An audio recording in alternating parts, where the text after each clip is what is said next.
एक हरे भरे जंगल में जहाँ पेड़ आसमान तक पहुँचते थे, वहाँ गजराज नाम का एक हाथी रहता था।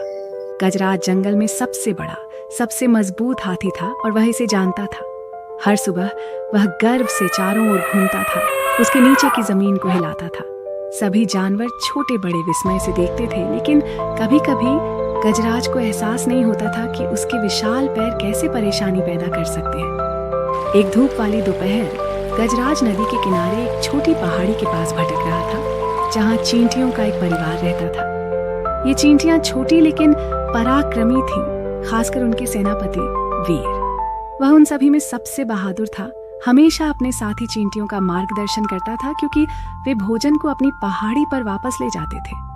गजराज चंचल महसूस कर रहा था। उसने चींटियों को देखा और हंसे। उसके बड़े फ्लॉपी कान खुशी से झूल रहे थे।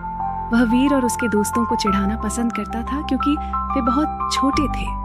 जोर से हंसते हुए गजराज ने अपना विशालकाय पैर चींटियों के पास पटक दिया, जिससे जमीन हिल गई। मेरे रास्ते से हट जाओ, छोटी चींटियों, वह चिल्लाया। चींटियां सभी दिशाओं में बिखर गईं, भोजन के टुकड़ों को पकड़ने की कोशिश कर रही थीं, जो वे ले जा रहे थे।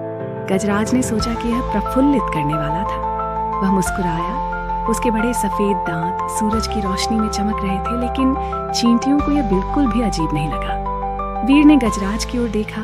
उसके छोटे छोटे एंटेना गुस्से से कांप रहे थे। यह अच्छा नहीं है गजराज, हमने इस भोजन को इकट्ठा करने के लिए पूरे दिन कड़ी मेहनत की। गजराज ने बस कंधे उचकाए। ठीक है, तुम बहुत छोटे हो, इससे क्या फर्क पड़ता है। और वह चला गया, दुनिया में एक परवाह के बिना अपने बड़े पैरों को पेट भरना। लेकिन वीर के पास एक योजना थी। उस शाम जब गजराज विशाल आम के पेड़ के नीचे झपकी लेने के लिए लेट गया, तो वीर ने अपना मौका देखा। उसने जल्दी से कुछ बहादुर चींटियों को इकट्ठा किया और वे चुपचाप गजराज के कान तक रेंगने लगी। वीर अंदर चढ़ गया और फिर निप, गजराज जोर से तुरही की आवाज के साथ उछल पड़ा। आउच! वह क्या था? वह बेतहाशा उसके सिर हिलाकर रख दिया। पता लगाने के लिए क्या उसे परेशान किया गया था कि कोशिश कर रहा।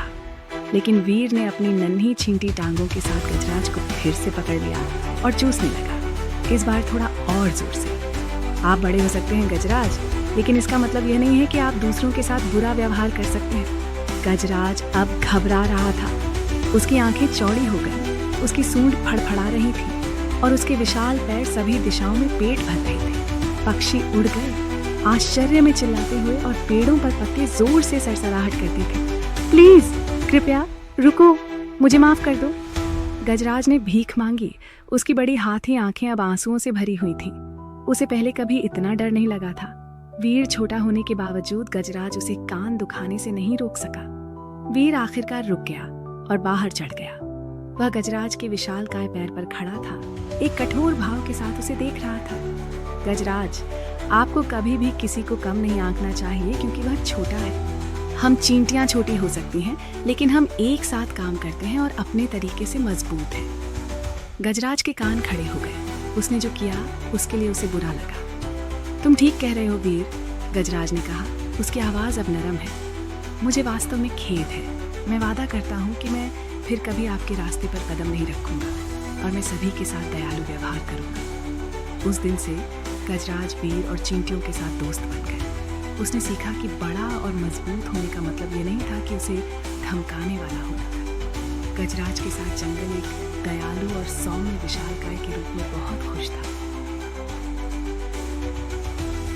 आज हमने क्या सीखा?